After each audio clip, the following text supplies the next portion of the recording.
This is my 32nd Radio Row appearance.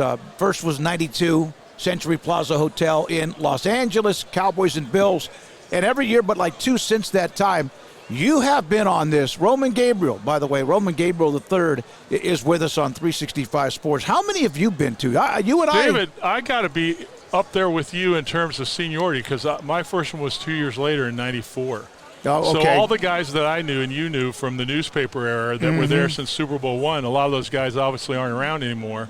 The one guy I think that's senior to us that I know of that was newspaper, then he went to ESPN is Sal Palantonio. Yeah. But I always remember seeing you on Radio Row, and my age of being 65, for me, the years that I remember more than anything else, the 60s and 70s, your father was a hell of a quarterback. And watched him play. He and Joe Kapp were big physical quarterbacks back in the day. So let's get into Youth Foundation and what you're doing and some of the projects you're involved with. Well, I'm here this week.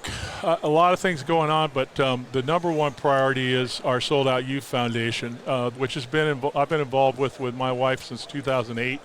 We started it as a drug and alcohol abstinence program, an assembly program for K through 12. Public and private schools, and then, as you guys know, 5 years ago, the fentanyl, poisoning situation became worse and worse, and so we started a fentanyl education. It was the first fentanyl education public school program in schools, and now we're 100% online post-COVID. So now we can reach hundreds of thousands of kids as opposed to being in one place at one time. So it's an actual online phone platform that we provide working with the computer systems at schools. And the schools obviously can get hold of the parents every day, the staff and administration and students every day. So it's a perfect venue to get that information, that life-saving information in everybody's hands in a district. They don't have to find a website. They don't have to go somewhere. It's mandatory. The student portion is done in health class, homeroom, or PE health. So it's about a 7-minute video presentation for the kids where when they come out of it, they know everything they need to know about the poison fentanyl. And as you guys probably know, it's the number one killer of teenagers in our country. We had over 114,000 people die last year. Over 5 years, over 500,000 have died from this, and 90% of them are preventable, accidental. It's 50 to 500 times more powerful than heroin. It's odorless, tasteless. It's cheap. And it can be in food, it can be in a liquid form, it can be in vape, marijuana, fake pharmaceutical pills that look exactly like a Xanax that you would take at home. So we're not talking about a drug problem, guys. We're talking about a poison in which people don't know that they're getting it. So a lot of our teenagers are on their phones, which is what they do, and people like Snapchat dastardly allow for these fake fentanyl pills to be sold directly to the kids through their social network. They get around the safety protocol. And college students, for example, if we remember all of us staying up for finals, pulling an all-nighter. Well, they go, hey, I can buy this Xanax cheap online, keep myself awake all week, I'll be good. But they don't realize they're buying a fake pill that's pressed with fentanyl. And so 7 out of 10 of those pills that are purchased online have fentanyl, and 42% of those have enough to kill you. And if we were to take a grain of salt and put it on our finger, that would be enough to kill 1 or 2 people. That's how powerful this is. Final statistic, I heard this the other day, I couldn't believe it. There have been more deaths in the last 4 years from fentanyl than all of the soldiers who died in World War II for the U.S. Think about that. Yeah, you don't have to say much about that. It speaks for itself. So just like you said, 7-minute video of basic things of like, hey, don't buy a pill from someone on the phone. So the first message is we need to tell you what fentanyl is. If you don't know it, we're going to tell you right now so you know. Number 2, anything that you're purchasing on a phone that you think you can buy safely, that's a no-go. 3, you got friends. And if your friend has a friend who says, hey, I got a buddy of mine who sold me some vape. I know him. He's good. No, he's not. If you're not buying from a pharmacy, that's the only place you're 99.9% accurate in terms of getting what you're buying. And then the last thing is, how do you help each other to get that information out the way they like to do it through their phones where they can take a link? And for your fans out there, for all of you parents, Go to soldouttv.com. This is what we're doing this week. Hashtag tackling fentanyl. Hashtag saving lives. Go to soldouttv.com. At the top of the page is fentanyl education. It's a full page of everything that you need to know about this subject matter. We've done all the research for you. And here's the good news. There's a stigma with this. There's a misinformation and politicization. We're not asking you to share it with your friends and talk about it. We're asking you to take that link and go to your friends, neighbors, family, coworkers. Take a look at this link. You should really see this so you have the information to protect your kids and to have a conversation about the facts so that they can make a wise decision if they come across temptation or peer pressure. Besides the obvious, what made you get involved in this? I had a brother who was a closet alcoholic, started drinking when he was a sophomore in high school, and I did not know it. My family did not know it. He was a great athlete, excellent student, started hanging around with the wrong group of kids. You know how that starts. Started doing alcohol and drugs, and it wasn't until 17 years later when he was 32 where I found him and where he hit bottom. I happened to be, believe it or not, the person who stopped by on a lark to his apartment and found him, took him to rehab, got him help, and now hasn't had anything since 1988. He's number one salesman in his real estate company. Wow. He's doing great, but he's not the story is there's a lot of guys like my brother who are dead today or in prison today. So that was a big part of it. And then, when I grew up, guys, we all grew up, with having people in our lives that helped keep us on the straight and narrow, that helped warn us about things that we needed to watch. And, of course, for me, that was coaches, other parents, pastors, other people in my life who I never would have made it to pro football if that had not been. So what I'm trying to do through this organization is not only warn kids about what they need not to do, but more importantly, we have a life skills program on that website at soldouttv.com where we have people like Patrick Mahomes, Lisa Leslie, Dr. Oz, Tom Brady that speak to the kids about life skills, about success, what you need to do to be successful. And then we give them a 3-step alcohol, drug abstinence pledge that they take to be accountable where they can do the positive thing to say, okay, if I know I can't experiment, if I know that I can die from trying something one time, then maybe I need to make a decision to be drug and alcohol abstinent, okay, and to take the risk completely out of it. So it's a very positive campaign. Our mission is educate, encourage, challenge. So you're also working with Fathead, which is super exciting and really cool. You were telling us before about the collection that they're coming out with that your dad is a part of from those great 70s era teams. Well, you see the big smile on my face. I grew up like you guys did in the 60s and 70s. I was in the 80s. Yeah, in the 80s too. Yeah. The only way you could get a full-size photo of your favorite player was at SI, at Sports Illustrated Posters. Right. They were $2. They came in the roll-up tube to your house. And, my brothers and I, we didn't see our walls. They were just filled with stars. So I still have my dad's 3 posters from the Eagles and Rams, the original SI posters. So when they came out with Fathead, I was like, this is awesome because you can stick them, take them off. You can put them in your man cave. You can put them in your office. You can give them as gifts to your grandkids because that's what the kids are all about now. My grandkids at home, I gave them a Steph Curry for Christmas. They love that. So, everybody loves Patrick Mahomes and Tom Brady and the whole deal. So I got with Chris Hetherington, who's a 10-year fullback in the NFL. Chris, I got in contact after my dad died April.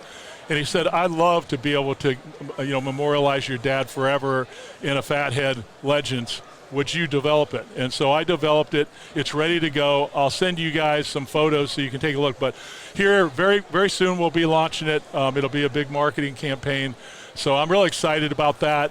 And it's him and Staubach and Bradshaw. They have now Namath, Staubach, Bradshaw, Franco Harris, Johnny Unitas, who, by the way, Johnny was my dad's idol.